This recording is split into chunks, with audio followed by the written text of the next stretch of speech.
It was during the Depression. My father was a miner, and all my brothers except one, my younger brother, were miners.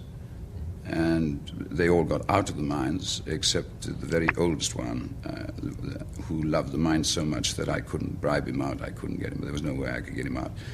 And he stayed in until the bitter end. So that he died. He died last year. No, he died this year, actually, about 5 or 6 months ago.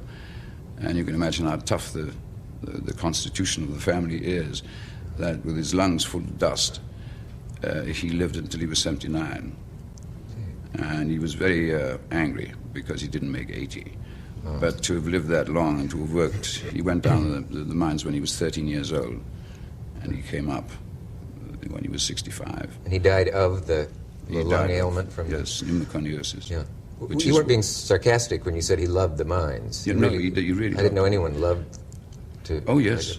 Yes, my father, who was apparently a great miner, in the days before mechanization and so on, when you got the great seam, there's a great seam, a famous seam, a world-famous one, which I believe is called the Great Atlantic Fault.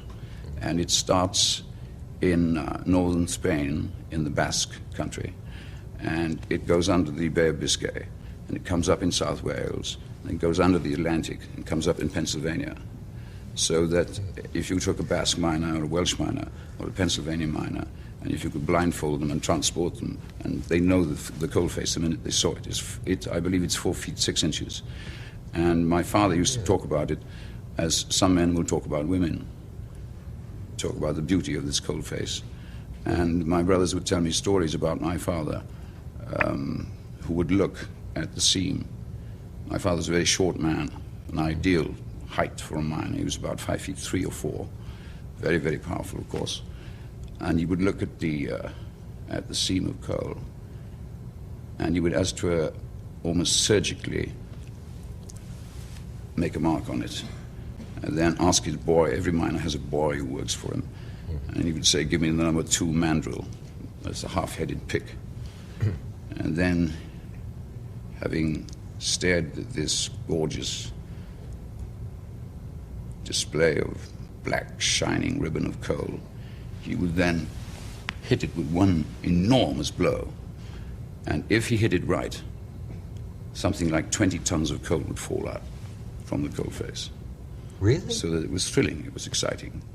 And indeed, that's why I think when you perhaps think of me as being born with a silver spoon and so on, miners believed themselves anyway, to be the aristocrats of the working class. They felt superior to all other kinds of manual laborers. They were skilled workers. That coalface was a magical creature.